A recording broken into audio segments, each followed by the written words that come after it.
Welcome back to my YouTube channel. ഇന്ന് ഞങ്ങൾ ഒരു ഹോളി കമ്മ്യൂണിയൻ അറ്റൻഡ് ചെയ്യാൻ വേണ്ടി പോവാണ് കേട്ടോ. ലേന കാരിങ് ആയിരിക്കുന്ന ടൈമിൽ ഒരുപാട് റീൽസൊക്കെ ഇങ്ങനെ കാണായിരുന്നു കേട്ടോ. മദർ ഡോട്ടർ കോംബോ എന്നൊക്കെ പറഞ്ഞിട്ട് ഒരുപോലെ ഡ്രസ്സൊക്കെ ഇട്ടു. അപ്പോൾ തൊട്ട് ഞാൻ വിചാരിക്കും പെൺകുട്ടി ആയാൽ മതിയായിരുന്നു. ആഗ്രഹം പോലെ തന്നെ ലേ ബേബിനെ കിട്ടിയിട്ടുണ്ട്. അപ്പോൾ എവിടെ പോകുമ്പോഴും ഇപ്പോൾ ഒരുപോലെ ഡ്രസ്സ് ചെയ്യാനൊക്കെ ആയിട്ട് നോക്കാറുണ്ട് കേട്ടോ. ഒരു രസമല്ലേ അങ്ങനെ പറഞ്ഞ് ഇതാണ് നമ്മുടെ ഹോളി കമ്മ്യൂണിയൻ നടക്കുന്ന വീട്. അപ്പോൾ ഹോളി കമ്മ്യൂണിയൻ ആരുടെയാണെന്ന് വെച്ചിട്ടുണ്ടെങ്കിൽ എൻ്റെ അമ്മയുടെ സിസ്റ്ററുടെ മോളുടെയാണ് ഹോളി കമ്മ്യൂണിയൻ കേട്ടോ. അവർ 3 മക്കളാണ്, 3 പെൺകുട്ടികളാണ്. അപ്പോൾ അതിലേറ്റവും താഴെയുള്ള കുട്ടിയുടെയാണ് ഹോളി കമ്മ്യൂണിയൻ. ഇവിടെയാണെന്നുണ്ടെങ്കിൽ കേക്കൊക്കെ ഇപ്പോൾ കൊണ്ടുവന്ന് ടേബിളിൽ അറേഞ്ച് ചെയ്യുകയാണ്. യൂഷ്വലി ഏതൊരു വീട്ടിലാണെന്നുണ്ടെങ്കിലും ഒരു ഫംഗ്ഷൻ നടക്കുന്നുണ്ടെങ്കിൽ കുറച്ച് പേര് ഫോട്ടോസൊക്കെ ക്യാപ്ചർ ചെയ്യുന്നുണ്ടാവില്ലേ. അത് same thing is happening here also. നമ്മളവിടെ ഒരു 11:30 ഒക്കെ ആയപ്പോഴത്തേനും എത്തിയിട്ടുണ്ടായിരുന്നു കേട്ടോ. നമ്മൾ നേരെ പള്ളിയിലൊന്നും പോയിട്ടുണ്ടായിരുന്നില്ല. കാരണം ലേക്കോടനുള്ളതുകൊണ്ട് തന്നെ ഒരുപാട് ടൈം നമുക്ക് അവിടെ സ്പെൻഡ് ചെയ്യാനായിട്ട് പറ്റാത്തതുകൊണ്ട് നമ്മൾ വീട്ടിലേക്കാണ് പോയിട്ടുണ്ടായിരുന്നത് കേട്ടോ. അപ്പോൾ 11:30 ആകുമ്പോഴത്തേനും നമ്മൾ വീട്ടിലെത്തിയിട്ടുണ്ടായിരുന്നു. ആ ടൈം ആകുമ്പോഴേക്കും ഇവർ പള്ളിയിലത്തെ എല്ലാ പ്രോഗ്രാമും കഴിഞ്ഞ് ഇവർ വീട്ടിൽ വന്നിട്ടുണ്ടായിരുന്നു കേട്ടോ. അവർ ഇൻവൈറ്റ് ചെയ്തിട്ടുള്ള അവരുടെ റിലേറ്റീവ്സ് എല്ലാം വന്നിട്ട് കേക്കൊക്കെ കട്ട് ചെയ്യാമെന്നായിരുന്നു വിചാരിച്ചിരുന്നത്. അപ്പോൾ അതുവരെ വന്നേരം എല്ലാവരും സംസാരിക്കലും കാര്യങ്ങളൊക്കെ ആയിരുന്നു കേട്ടോ. നമ്മുടെ ലേക്കോട്ടനാണെന്നുണ്ടെങ്കിൽ ചെറുതായിട്ടൊന്ന് വാശി പിടിച്ചപ്പോൾ അമ്മ മുകളിൽ കൊണ്ടുപോയിട്ട് ഇങ്ങനെ ടോയ്സൊക്കെ ഇങ്ങനെ കാണിച്ചു കൊടുക്കുന്നുണ്ട്. അപ്പോൾ അവളതൊക്കെ നോക്കി ഇങ്ങനെ ഇരിക്കുന്നുണ്ട് കേട്ടോ. ലേക്ക് ഏറ്റവും കൂടുതൽ ബാപ്റ്റിസത്തിന് ഗിഫ്റ്റ് കിട്ടിയിട്ടുള്ളത് ഡ്രസ്സുകളാണ് കേട്ടോ. അതിലിപ്പോഴും കുറേ ഒന്നും ഇട്ട് കഴിഞ്ഞിട്ടില്ല, കുറേയൊക്കെ ഇടാൻ പറ്റാതെയായി. അപ്പോൾ അങ്ങനെ ഗിഫ്റ്റ് ചെയ്തിട്ടുള്ള ഒരു ഡ്രസ്സാണ് ലേക്കോട്ടൻ എന്നിട്ടിട്ടുള്ളത്.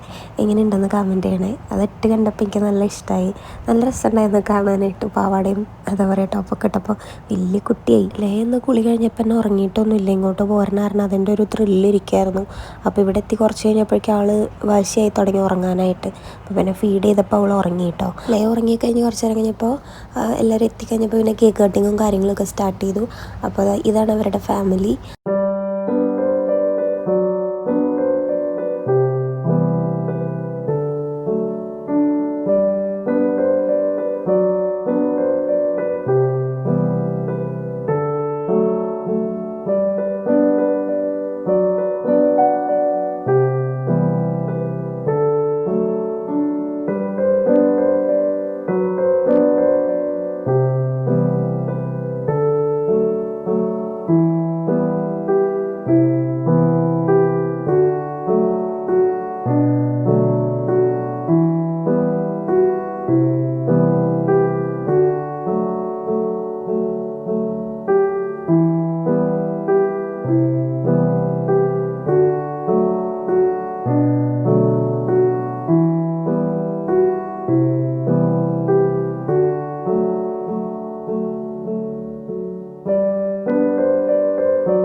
അങ്ങനെ ഫുഡ് കഴിക്കലും കാര്യങ്ങളൊക്കെ കഴിഞ്ഞപ്പോൾ ഞങ്ങളിത് അവിടെ നിന്ന് ഇറങ്ങി. ലേക്കോട്ടനാണെന്നുണ്ടെങ്കിൽ ഫീഡിങ്ങൊക്കെ കഴിഞ്ഞ് നല്ല ഉറക്കമാണ്. കുറച്ച് സമയം കഴിഞ്ഞപ്പോൾ ഞാൻ ലേക്കോട്ടൻ്റെ ഡ്രസ്സൊക്കെ ഒന്ന് ചേഞ്ച് ചെയ്ത് കൊടുത്തിട്ടുണ്ടായിരുന്നു. അത് കഴിഞ്ഞ് ഫീഡ് ചെയ്തപ്പോഴാണ് ആൾ ഉറങ്ങിയത്. അപ്പോൾ പിന്നെ കംഫർട്ടബിളായിട്ട് അവൾ ഉറങ്ങുന്നുണ്ട്. അപ്പോൾ ആ ടൈമിൽ പിന്നെ നമ്മൾ തിരിച്ച് വീട്ടിലേക്ക് പോരാറായപ്പോൾ പിന്നെ വിളിച്ചൊന്നുമില്ല കേട്ടോ ആളെ. നമ്മൾ ഊബർ ബുക്ക് ചെയ്തിട്ടുണ്ട്. അപ്പോൾ അത് വന്നിട്ടുണ്ട്. അപ്പോൾ നമ്മൾ അതിലാണ് തിരിച്ച് പോകുന്നത്. അങ്ങനെ അമ്മയും എല്ലാവരും കയറുന്നുണ്ട്.